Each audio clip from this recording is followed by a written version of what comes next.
Maulaya salli wa sallim daiman abada ala. Gimana hukumnya memberi hutang kepada orang minjam tapi berkali-kali nggak pernah bayar? Apakah kita termasuk orang yang menzolimi dengan tidak mendidik orang tersebut menjadi mandiri, karena sepertinya tak pernah mandiri dan tidak berniat untuk melunasi? Ayat yang paling panjang dalam Al-Quran, surat Al-Baqarah 282, satu lembar.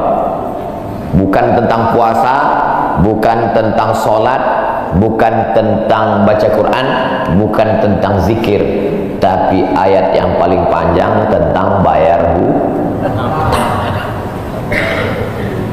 Sholatnya banyak, puasanya banyak, zikirnya banyak, baca Qurannya khatam, tapi kalau bayar utang tak dibayar, di akhirat kau akan cari dia. Oleh sebab itu ada orang mati syahid. Oh, mati syahid. Orang mati syahid gak merasakan sakratul maut. Orang mati syahid gak merasakan azab kubur. Orang mati syahid tidak merasakan hisab. Orang mati syahid langsung masuk surga. Ilat dain, kecuali hutang.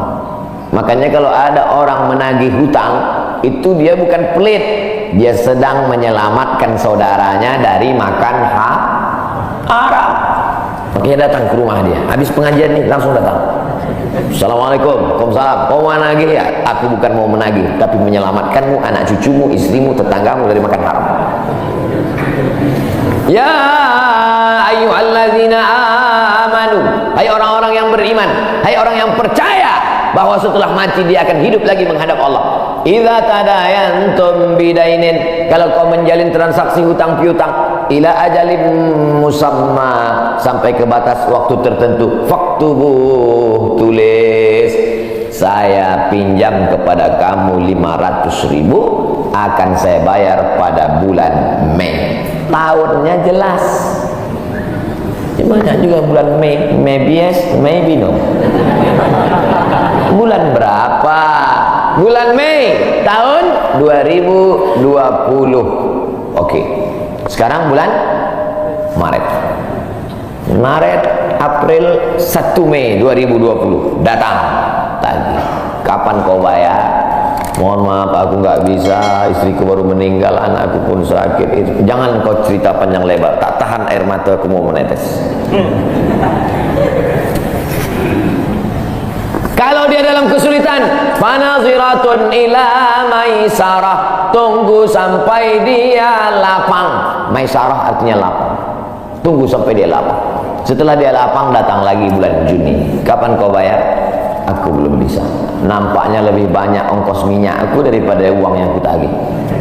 Yang paling bagus, wa antasaddaqu khairul lakum, kau sedekahkan itu lebih baik.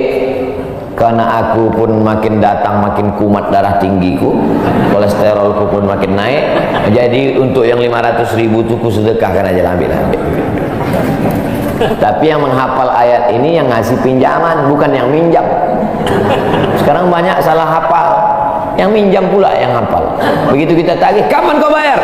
Wa anta saddaqu khairul lakum, kau sedekahkan itu lebih baik. Itu ayat aku, ayat kau 8282. Banyak sekarang orang salah hafal ayat. Jadi dalam Islam hutang piutang adalah ajaran tolong menolong tertulis dalam Quran. Namanya fikih muamalah. Ada fikih ibadah, sholat, zakat, puasa. Ada fikih jihad, jihad fisabilillah. Ada namanya fikih muamalat. Hutang piutang, gadai menggadai, pinjam meminjam, murabahah, mudharabah, bagi hasil. Maka hutang piutang ini cara tolong menolong, jangan sampai dihilangkan. Tapi kalau tidak mendidik, maka Islam bukan agama yang memanjakan orang. Ada anak yang kurang ajar kepada orang tuanya. Bagaimana caranya berbakti kepada orang tua yang telah wafat? Apakah anak ini masih dapat ampunan Allah Subhanahu wa ta'ala?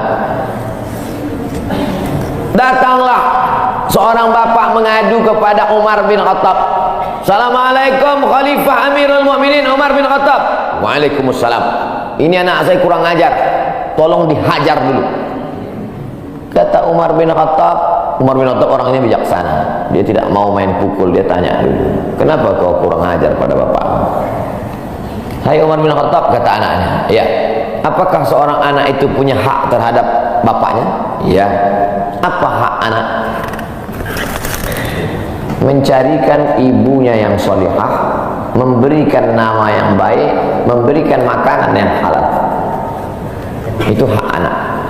Kata anaknya, ibuku tidak baik, makanku tidak halal, namaku pun tak baik. Apa kata Nabi kepada bapaknya? Apa kata Umar kepada bapaknya? Laqad aqaqtahu qabla an ya'aqqa alaik. Sebelum anakmu durhaka kepadamu, kau sudah durhaka duluan kepada anakmu. Jadi kalau begitu, ada anak durhaka, ada bapak ini jangan sampai anak bapak tahu. Nanti dia pulang, anak durhaka kok. Dia senyum, kau bapak durhaka. Ibunya tak baik, namanya tak baik, makannya tak baik.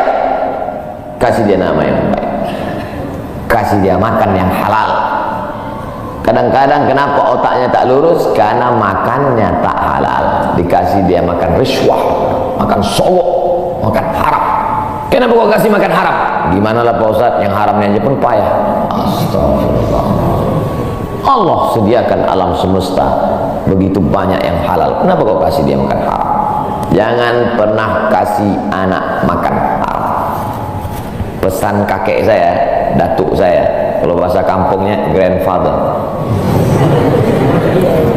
Cucuku 40 orang, yang satu ini jangan sekolah umum.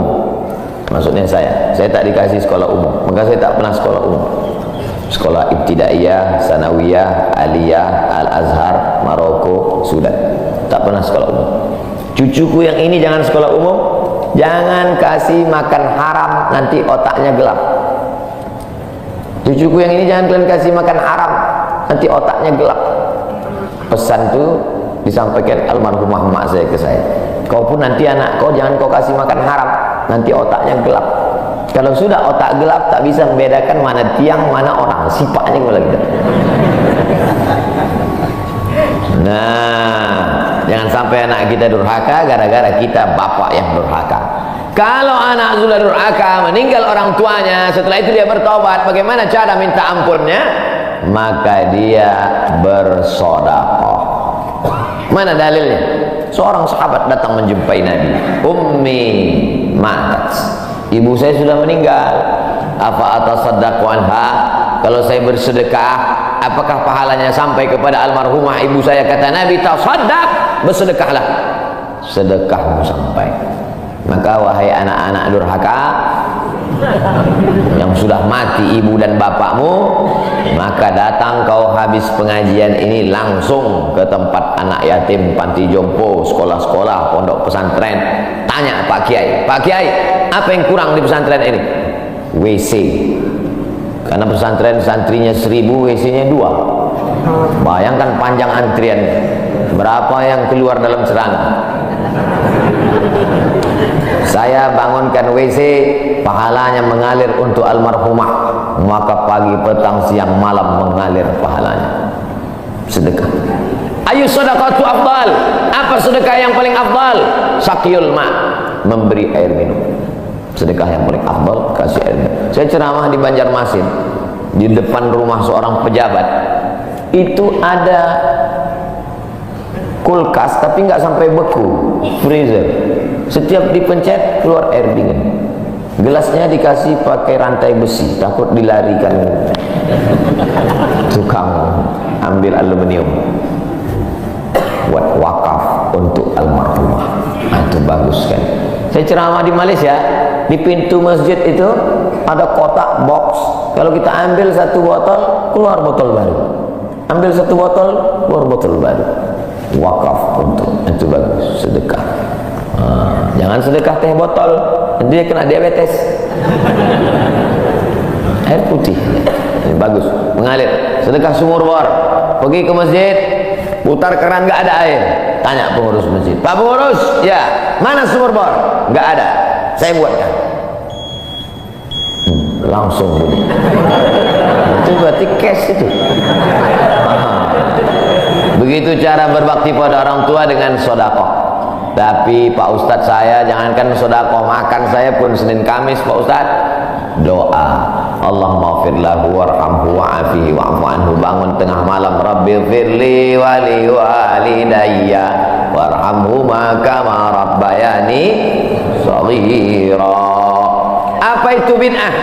Bid'ah membuat sesuatu yang tidak dibuat oleh Nabi Muhammad SAW. Tidak ada dalilnya dari 3 aspek: qauli, fi'li, takriri. Perbuatan yang tidak ada dalilnya bid'ah.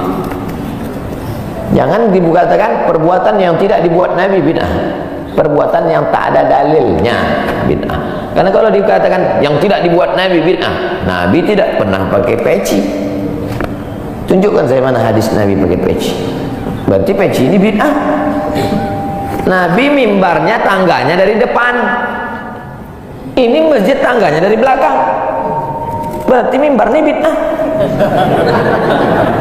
Mimbar Nabi tangganya dari depan, 3 lantai, 1, 2, 3. Jadi yang dimaksud dengan bid'ah perbuatan yang tidak ada dalilnya. Misalnya jam 12 siang ada bapak-bapak di panas terik tegak menghadap matahari. Pak, bapak ngapain? Aku mengagungkan Allah di bulan Rajab. Bid'ah itu, karena tidak ada dalilnya sama sekali. Tapi selama ada dalilnya, tidak boleh kita katakan orang itu melakukan perbuatan bid'ah. Malam Jumat baca Yasin, kumpul 10 orang baca Yasin. Yasin wal Qur'anil Hakim innaka laminal mursalin. Bid'ah. Loh, coba lihat dalilnya. Yang dibacanya itu Quran apa Quran? Quran. Baca Quran apa pahala? Yasin itu Quran atau enggak Quran? Quran. Man qara'a Yasin fi lailatin, siapa yang baca Yasin suatu malam, asbaha maghfuran lah, subuhnya sudah diampuni dosanya.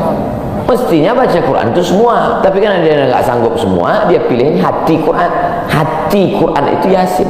Sentuhlah dia tepat di hatinya, dia akan jadi milikmu untuk selamanya. Makanya orang sebelum ngapal Quran semua, yang dihafal hatinya dulu. Itu sebelum ngapal Quran, yang dihafal hatinya dulu. Apa hati Quran? Ya Yasin. Tapi jangan hatinya aja seumur hidup, yang lain juga. Nah, jadi jangan salahkan orang baca Yasin. Baca Yasin bid'ah. Loh, Yasin kan Quran. Baca Yasin malam Jumat nggak masalah. Seumur hidup baca Yasin masalah. Karena banyak surat yang lain. Baca juga Al-Fatihah, Al-Baqarah, Al-Nisa, Al-Imran, Al-Nisa, Al-Maidah, Al-An'am. Nah, jadi mudah. Perbuatan tidak ada dalilnya bid'ah. Selama ada dalilnya tidak bid'ah.